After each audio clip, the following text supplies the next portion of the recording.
Well, Kyle, there's no point evading it. We got to get to the number one question that everybody wants to know. How did you enjoy WWE SummerSlam?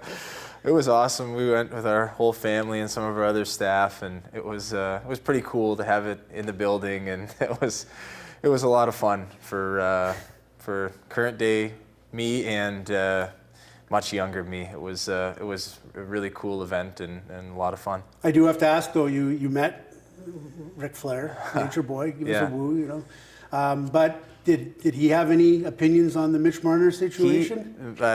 It was obviously a bucket list type item for a wrestling fan to meet Ric Flair, and he came around the corner to meet, and he was right in full on Ric Flair, and also very knowledgeable about hockey and knew our team, and his favorite player in the league, as he told me that day, was Austin Matthews, who had replaced his previous favorite, who was Bob Probert. So I thought that was an interesting anecdote, but seems to be a big hockey fan and big Austin Matthews fan, so it was interesting. But he didn't give you any advice on how to get Mitch Marner signed? No, I get a lot of that, but no, not from the Nature Boy. Okay. What is the latest on Mitch Marner and the negotiations? That's all Leaf fans want to know. Yeah, we've continued to have dialogue with Darren as recently as last week, and I think I would feel a little bit more anxious or perhaps look back and wonder whether we should have done anything different. But I think everybody in the league with these types of restricted free agents are in the exact same spot. Even the players who are, the guys that are mentioned all the time, but even if you peel it back a level below, and guys that aren't mentioned all the time, they're not signed either. There really hasn't been a lot of movement in that market since July 1st when Meyer signed and then Aho came off the board. So I don't know how it will play out here. I would expect in looking at it and looking at the history of these things that some of it will start to shake loose, and we're certainly hopeful we'll continue to work towards having Mitch be one of those players that signs in the coming week here. Right on. Toronto Maple Leafs put out an official mini pump-up video leading up to camp. On Twitter and social media, and it seemed, it was as short as it was, there was 5 or 6 players in it. Mitch Marner wasn't one of them. Right. What, if anything, should we read into that? I think it's always we know here that everything that gets put out is going to be dissected and looked at for what the tea leaves are predicting, and I just think it's as simple as in some cases there aren't players, and I think going back to last year with William or with any unsigned player, with any publication or any video that we're going to put out, I don't believe that they've ever been a part of anything that we've put out in the past. And I think as soon as everyone knows how we feel about Mitch and his role within the team, and as soon as we get that rectified, then he'll be front and center on most everything. Training camp opens on Friday the 13th. I'm not sure what to make of that date. But do you think Mitch Marner will be signed in St. John's on Friday the 13th? It's certainly our hope and our goal. I don't think we want anybody to miss any day of training camp, period. And so we'll continue to work towards that and remain hopeful. I think as I've said throughout, I'm optimistic about it. And I certainly think we lived through it last year. We saw the effect of a player who missed training camp, missed exhibition, and missed the first 2 months of the season. And it's tough. It's tough to expect that player is going to jump back in and be at the level that we expect, especially at the pay that they've previously earned from their previous seasons. And then when that doesn't work well, then criticism flows in and it makes it even tougher. So that's our hope and our goal, and I'm sure every team in the league with these types of players is in that same spot. You want your whole team there for training camp. We're going to have some guys missing from injury, which we knew before, and you can plan for that and be ready for that, but we hope everybody else is there. Now, far be it from me to be the voice of doom and gloom, but sure. If you haven't been able to get a deal done with him over the last number of weeks and months, what reason would we expect that in the next 10, 12 days you're going to get something done? I think, Bob, the way that we look at it is, I think the realism of the situation begins to near closer and closer, which is that if there is no contract, then most players don't attend training camp. That's just the way that it is. And I think when missing time begins to become real, I think it changes the dynamics of the discussion quite a bit. And I go back to last year with William. It was right around this time where, I guess even earlier into August, where Lewis, Gross, and myself started to have much more meaningful discussion. It's a much different situation because there was really only a 3-month lead up from May when I took the job to Right. those things happening. This one here, there's now been 15 months, give or take, and so I think we're hopeful that the season starting. I mean, our whole team is going to take off for St. John's next Thursday, and so it's we're 9 days away from that now, and we're hopeful that as those days tick away, that we begin to see some progress. How do you expect you're going to crack this nut? Is it going to be a long-term deal? Is it going to be a 3-year bridge deal? We're open, I think, in a situation with a player like Mitch and what he means to our team, not only on the ice but off. I don't think we're really, whether it's long-term or short-term, we're open to discuss, most of the available terms and whatever may feel right for Mitch in the areas that we're willing to discuss. We'll go down that path. You made reference earlier to the other restricted free agents, and you're absolutely right. There's this entire phenomena of guys coming out of entry level and just a massive number of high-profile star players that don't have deals. And so in many ways, the Mitch Marner situation is no different than what's going on all throughout the league. Right. And yet, maybe in Toronto, it feels like it is a little more unique. Because, and again, I'm not speaking for Mitch, I'm not speaking for you, but the sense I get is that Mitch looks at Austin Matthews, 5 years, $11.6 million, and says, I need to be in that universe. And that the comparable suddenly, forget about all the other comparables because they're teammates and because they're so closely linked, that suddenly Mitch needs Austin Matthews money or some variation thereof, or from his side, the deal's not going to get done. And maybe from your side, you're not prepared to give him, and again, don't speak for you, but it doesn't seem like you're prepared to give him 5 years, $11.6 million. So it becomes a little more difficult, and I just don't know where people see this thing getting settled. I guess I'll speak to Austin first, and I mean, we did.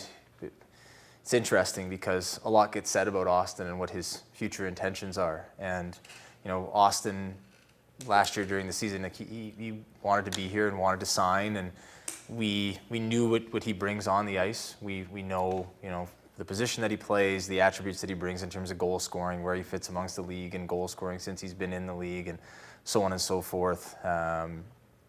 What he brings to our team as a center, so on and so forth.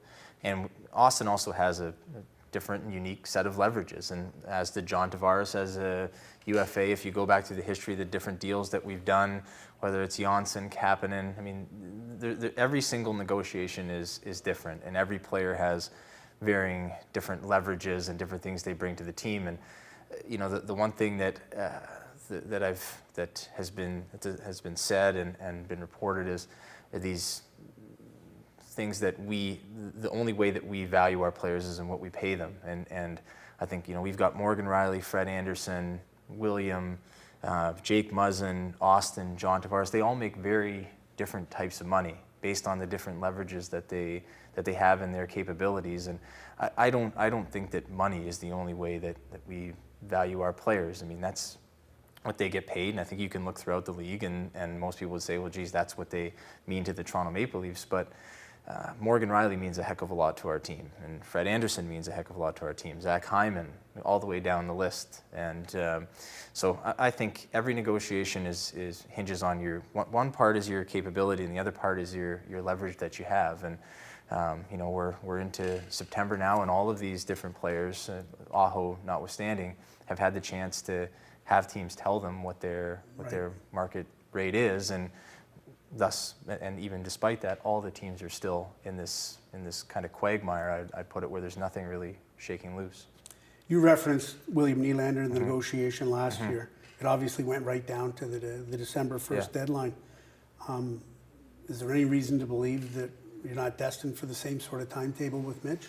We'd sure hope not. I mean, the first discussion that I had with Darren was at the Combine in 2018 about Mitch, and William, the first discussion that we really had with Lewis was at the draft a couple months before. I think Lewis and William were in the position where they were the first one that was going to have to go. So I understand what William and Lewis's, not angst, but what their their apprehensions were about that and being in that spot. And William also only wanted to be here long term. The easy perhaps solution for everyone would be to say, okay, take a short-term deal, and then we'll see where all these other things line up, and you can make sure you'll have three more years to play and see where you're at within the league.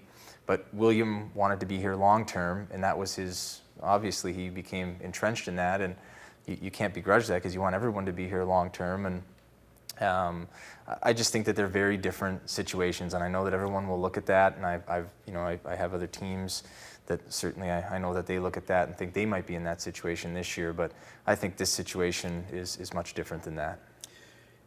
I'm not going to get too deep into the salary cap because I'm not that smart to do it. Sure. But one of the interesting things about the Nylander negotiation was the salary cap dynamic, and for each week that he was out, it actually worked a little bit to your advantage just from the first year cap hit being high and the out years being lower. Yeah. The same dynamic is at work with Mitch here, but the opposite principle works for you. You can't afford a much higher, I presume you can't afford a much higher first year cap hit for Mitch Marner. Does that make it that much more essential that this needs to get done by October 2nd?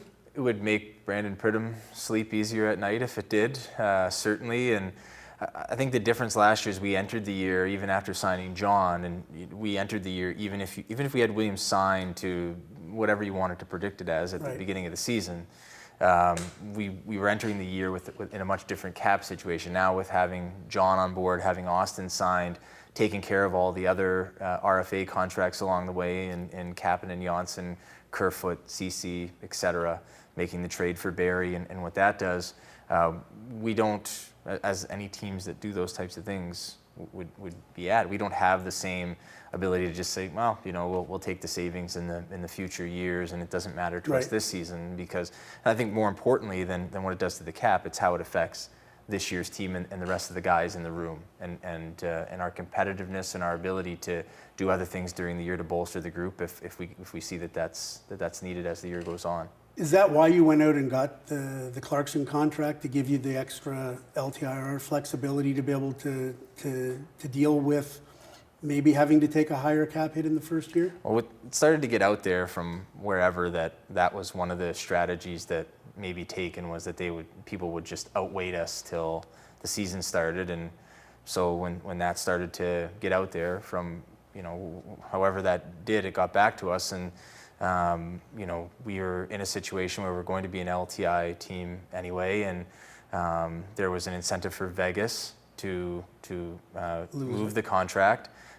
We had another player that they were interested in, and we were talking to them already, and we just sort of combined the two maneuvers, and it gave us some greater flexibility within the parameters of the collective bargaining agreement, and they got a player that they wanted. We got a draft choice as well. So when different things come to light, you can react in different ways and aim to give yourself the most flexibility as possible. There was so much talk of offer sheets from all last season, but certainly from the summer and what have you, and there actually was an offer sheet. Yeah. So Montreal offers Aho and Carolina matches.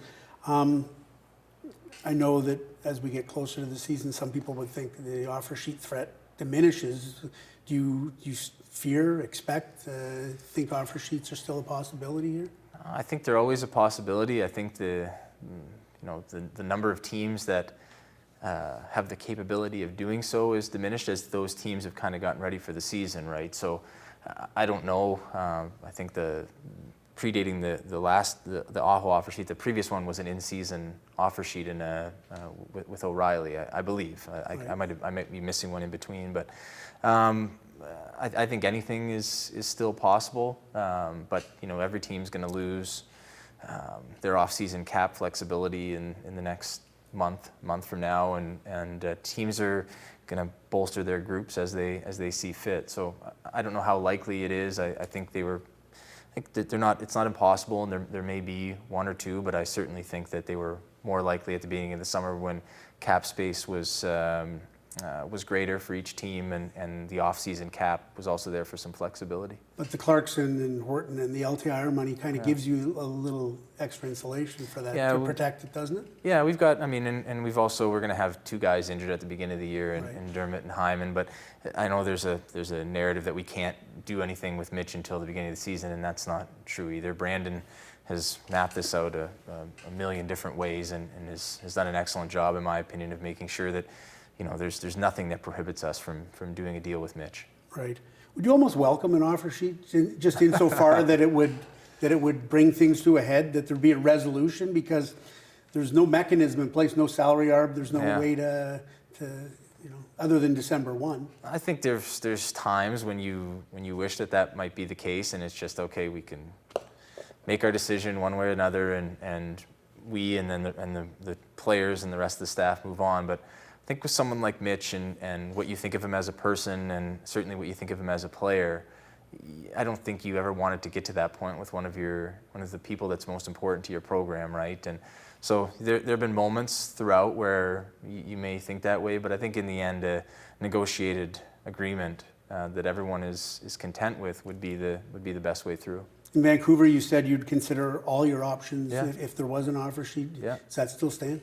Yeah, I think we have to, especially now, right? And I think we have to make the decision that's in the best interest of the Toronto Maple Leafs always, and evaluate where things are at. I can tell you that it's our absolute goal, as it always has been, to have an agreement which keeps Mitch Marner here as long as possible and keeps him here really his whole career. That's just what we think of him as a person and as a player, and I don't really like to think about anything else.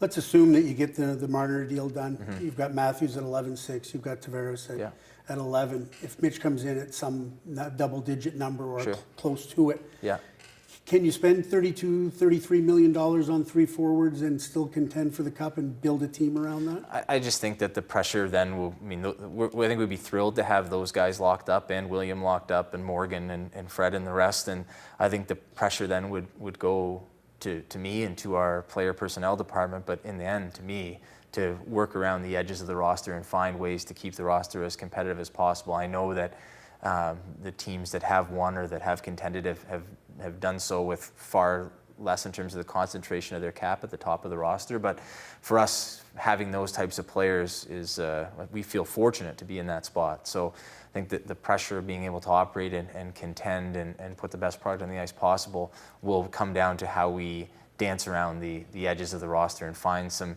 inefficiencies and different players that are perhaps haven't found their way with another team, or they're veterans at the end of their career, or signing some of these restricted free agents to longer deals that can certainly be of great benefit to them, but also to us, and make it work that way. But the pressure, to me, if all those guys are here long term, they're capable of driving the team, and then getting it across the line will be the pressure for that will fall to me and to our personnel department to make sure we've got the complementary pieces to help them. If you don't get a deal done here fairly soon with Mitch, does there come a point where you seriously have to look at your trading options?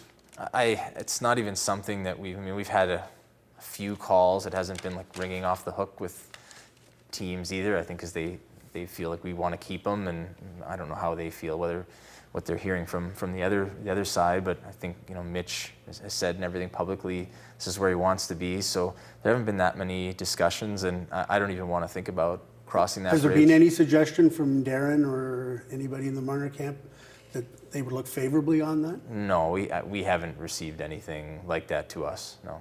Okay, Mitch session over. Take a deep breath.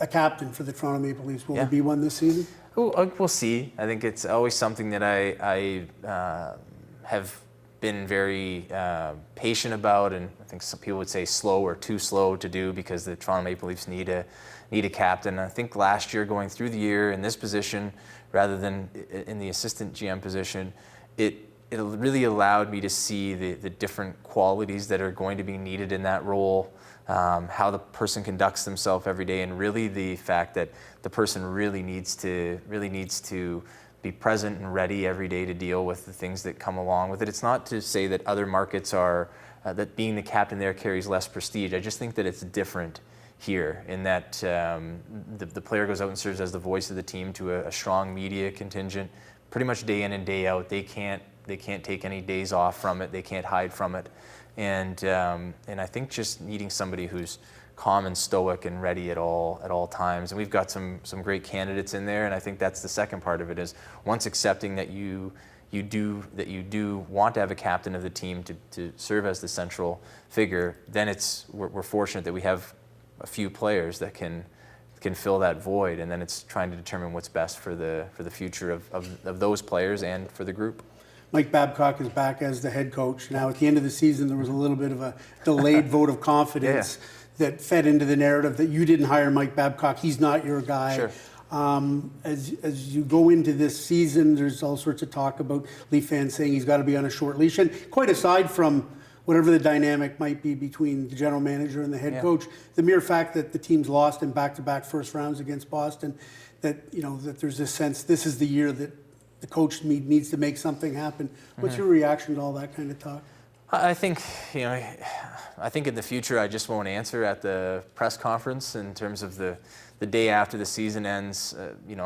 And I still feel that same way. I hadn't had a review from Brendan and from our owners about the job that I had done. So I'm more patient and don't like to give anything one way or the other the day after something is fresh. I just think it's a poor way to it's a poor way to evaluate anything, is to do it right when the event has just ended, not reflect back on it, not have time to go back through the year. And so I understand why it maybe created some of the action that it did, but it wasn't my intention by any stretch of the imagination. And you go back through the year and you look at it, and we've had back-to-back 100-point seasons. I think last year we got off to a great start to the season, and in the second half of the year we faced our challenges. But I think if you look at the two playoff series, I know we lost in 7 games in both of them. I think they were very different series. I thought the year before, the first 2 games in Boston, and then even the 5th game, which we won, we were badly outplayed at times in the series. I think this year, if you want to evaluate it solely on how the season ended in both years,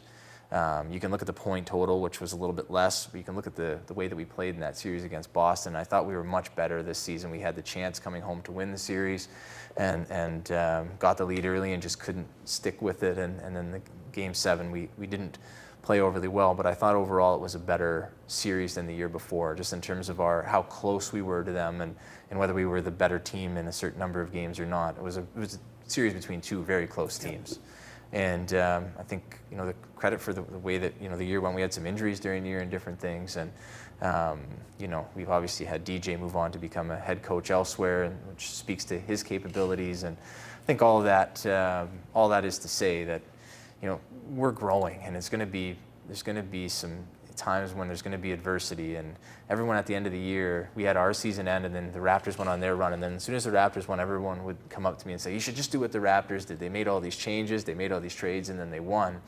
And it's easy to say that, but in knowing the people who are in management and work there, like, that conveniently leaves out from 2014 to 2018 losing to Cleveland 3 times, and losing to Brooklyn the first year, the second year being the favorite against Washington, getting swept, and the different stages of... I think they call that the process. The process. They ignore the different things that need to be learned along the way, and I think that's where we're at with everything here. Let's quickly look at the roster. 2 key players, you mentioned it, Zach Hyman, Travis Dermott. Hyman coming off ACL surgery, Dermott off shoulder surgery. Yeah. What's the timeline? Everybody was speculating they'll both miss at least the first month of the season. What's the latest? I think there's been nothing that changes that. They're both back skating. I mean, Travis is a shoulder, so he's back and skating and getting that going. And Zach is now gingerly back on the ice. And Zach, I mean, it goes without saying, anyone who watches him play, he's going to attack his rehab the same way that he plays every game, which is tenacious, and he's got great habits, and he's with it every day. And Travis has made great strides as well. But it's patience is the key, and we can't rush them back for late October and then have it hinder them long term. And so I think that they're still both they're still both going to miss October would be probably a conservative guess. Those are not insignificant holes, and that's not an insignificant period of time in today's NHL, where there's never any guarantee for any team that Right. the playoffs are ordained. Right. No, it's not. But at the same time, you bring up Boston. But if you look throughout the league, I mean, the teams that finished at the top of the league last year, almost all of them miss guys for long They had so stretches. many injuries in Boston to key players for yeah. long periods of time. So, and I just look at we've got so many guys here, whether they're our own prospects that have developed, when you're talking about Hyman, or guys that we've brought in or developed from elsewhere, like it's a massive opportunity for us to find out about players and for them to take hold of opportunities that may be there. They all have talent. They've all flashed it at various times. Here's a long stretch for us to find out really what we have. And so I hate not having Zach or Travis for an extended period of time, but we've known about it for a while. And I think our mindset here with our organization has to shift to whenever, and I think it's part of our growing process, but whenever somebody is out, it's not doom or gloom, because there are other teams in our division and certainly other teams throughout the league that have been contending teams for a long time. And when they lose key pivotal guys like these players are for us, it's just next man up and they keep rolling along. And that's the mindset we need to take. And we're excited. This is the most excited I've been going into a camp, because we have a lot of guys that are candidates to fill both of those spots. And it's going to be a real competition. Well, as an to see who example, takes if it. with no Zach for the first Yeah. month and potentially maybe starting the season without Mitch Marner, Yeah. who might you envision playing alongside John Tavares on opening night? In the end, that will be Mike's call, and I'm sure we'll have different iterations of it throughout camp. But like even without those guys gone, so you've got John, you have Austin, you have William, Andreas Janssen, Kerfoot, Kapanen, you've got Nick Patan, you have Mikheyev coming in, you have Aberg, Trevor Moore, Bracco. Like you've got like a long list of guys that have. Agostino last year had a great end to the season, and they're not necessarily household names yet, but they've shown the potential to play up into those roles, and some of them have shown high end talent throughout their career, whether it's been in junior or it's been here in the NHL or American League. So for us, it's trying to get them involved and get them those opportunities and see who runs with it. I know that Mike was very high on Ilya Mikheyev, and Mikheyev, I understand one of the reasons he signed in Toronto was because he was really high on playing for Mike Babcock. Do you anticipate he's a top 9 player on your team? I think he came over here about a month ago, and to begin the adjustment, which is last year Zhiganov came a bit early, but not as early as Mikheyev. He and Korshkov have both been here for a long stretch already, and have made that step on their own to get here and start to settle in. Korshkov at the end of the playoffs with the Marlies as well. He certainly, in watching him over there, he looks the part. He acts like it. His habits and his work ethic have been tremendous, and we expect that he has a strong chance of playing in that role, and based on the work that he's put in, we're excited to see him capitalize on it. What's the plan for Jason Spezza, center or wing? Depends. I mean, we talk about openings at the top of the lineup, and he's obviously been one of the best passers in the NHL for a long time now, and you have 2 centers who are among the top goal-scoring centers in hockey, so you can slide him there. But I think when we had the full discussion with Jason about coming here, especially with veterans, I don't think you ever want to be leading them down a path where there's any false hope whatsoever. So very, very transparent and stark about where he's going to fit in, and he's bought into that role as competing for that 4th line center spot, but knowing that he can move up and down the lineup, and if we have an injury or something where he can move up the lineup, it allows us not to have to move William back to center, which we did last year a couple times. It was probably the worst year to do it to him, but those were the options that we had. So now between Spezza, Shore, Casilla, Gauthier, we've really tried to address that. Significant change on the blue line. Riley and Muzzin back as part of your top 4, but Barry and Ceci coming. Fair to say that's your top 4? I would say so, yeah. I mean, Dermott, if he was healthy and back, I would say we would expect him to certainly to contend, to try to unseat one of those players from their spot. But I think it's pretty clear that those will be the top 4, and then it'll be a heck of a battle for the 5th, 6th spot, 7th spot in training camp. Are Rasmus Sandin and Timothy Liljegren NHLers this year? We'll see. They both had excellent years last year. Rasmus was, he was injured at the beginning with a thumb injury, and then he went to the World Juniors and just two freak injuries, a thumb and an elbow, both on weird plays. But in between all of that, he was essentially the Marlies' #1 defenseman. Timothy had a more difficult start to the season, and then by the end of it was right up there with Rasmus. So I think people lose sight of Timothy and his, they both came from very different spots. Right. Rasmus came from the Sioux, playing a lot. Timothy came from Rogla, where he was between a bunch of teams in his draft year and then had to play in the American League as an 18-year-old, and maybe he wasn't quite as ready as Rasmus was, despite the fact that he was drafted a bit higher. So patience has been the key for him, and seeing him here, he's back now.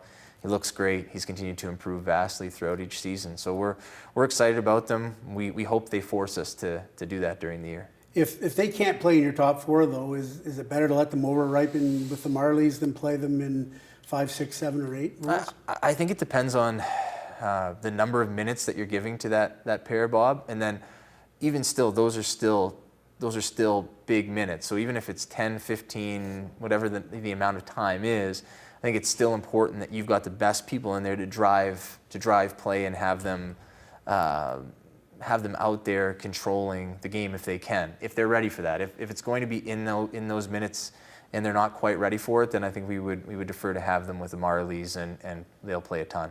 Is your defense, as we see it right now, is what you see is what you get in terms of the way you're going to start the season, or are you still in search mode for more or better defense, or is this you're happy and satisfied with this is the way the group is? We would be happy knowing Dermott's going to be a month back, and then it really gives those. There's a big cluster of guys there that have all played in the NHL, that have all shown flashes, whether it's in the NHL or in the American League, of having the potential to do that. And you go through Marinson, Hall, Harper, Schmaltz. We have Kivi Halmi that we signed from the Finnish Liga, and then Gravel. So you've got guys that all have big time experience, and two of them are going to grab those spots in training. And we know a lot about them from before, but we're also going to know more about them as we roll. Yeah, Jake Gardner is not signed a contract yet. Is there any chance whatsoever that he could still end up with the Toronto Maple Leafs this year? I wouldn't say it's a 0% chance, but I don't mean to put this on anything else, but until we have a solution to the situation with Mitch, so if Mitch signs a bridge deal and the AAV is a little bit less, that maybe there's some. Yeah, and I think at that point then we would go back to Pat and Jake and say, perhaps here's what we have, right. And it may be enticing, it may not be. He's a wonderful person and has been an excellent player for us for a long time, and so we never want to close that door. Okay, final question. Let's finish up on the goaltending. Sure. Multiple level question though. How many games should or will Freddie play this year, all things being equal in terms of health? Right. And do you feel like with Michael Hutchison and or with Neuvert on a PTO that your goaltending position is set right now? So on Fred's case, in Fred's case, I think we're going to leave that to our performance department in combination with Steve Briere and Mike to really look at the amount of energy that he's expending throughout the year and make sure that he's set for the end of the season and for a playoff run. How many games that is, I have no idea what the optimal number is, and I think us along with others in hockey are still working towards that. I think you can look at the past two Stanley Cup teams and say, well, that's where we should go, but we want to try to dig as deep as possible. Was there a reason why they did what they did, or what have you? We certainly don't want them playing in the 70 to 82 game range. It's not feasible.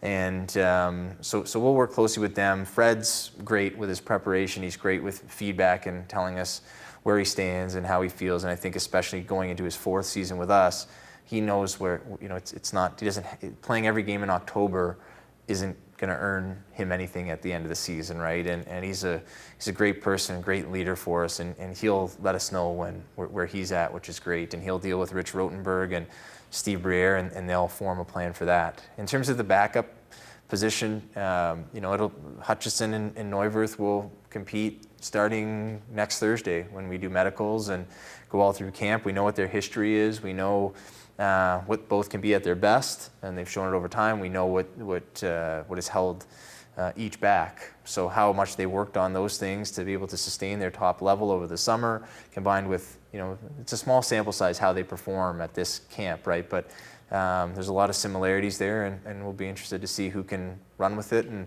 then our key below that, we've got Kaskasula there as well, who had a great playoff for the Marlies and great stretch and playoff for the Marlies. And then we've got the two young guys that are very important to us in Wall and Scott. So it's deep, and then we can always continue, if we don't find that we're getting what we need, we can always keep searching for it, via trade or waivers.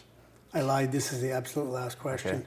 Okay. You saw the Raptor parade, and you saw how crazy the city was for a championship.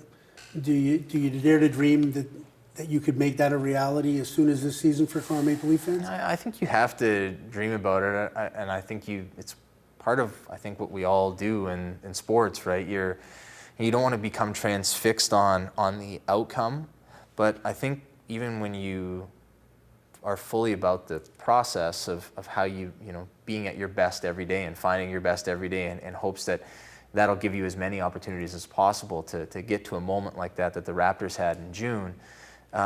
You have to, I think you're fueled when you do that by those big moments and by the team reaching the top of the sport. And I think for not only for us with our staff, but for our players, seeing that and the impact that it had locally, I don't think that the Leafs winning would have the same impact nationally.